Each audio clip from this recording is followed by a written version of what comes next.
خو دوستانو که چیرې تاسو غواړئ دغه ډول عکسونه په خپل موبایل کې د فوټوشاپ په واسطه جوړ کړئ، د فوټوشاپ په واسطه نه بلکې د اے آی په واسطه باندې، هغه هم په یو څو سکندونو کې، نو په شریکه ورځو د موبایل سکرین ته او ټوله طریقه تاسو سره شریکوم. تاسو په لنډ وخت کې کولی شئ چې دغه ډول عکسونه تیار کړئ یا ډیزاین کړئ. ګوګل کروم را خلاص کړئ. په ګوګل کروم کې به ګوګل سرچ یا لټون ته ورشئ. هلته به تاسو ورته ولیکئ ګوګل اے آی سټوډیو.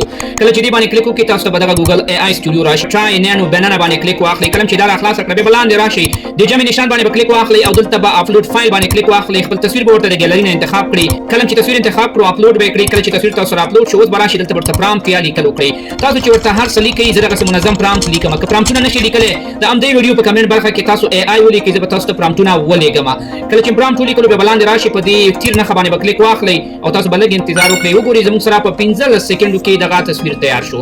داسې نور تصویران هم تاسو په اے آی کې لکه د فوټوشاپ په شانتې جوړولی شئ.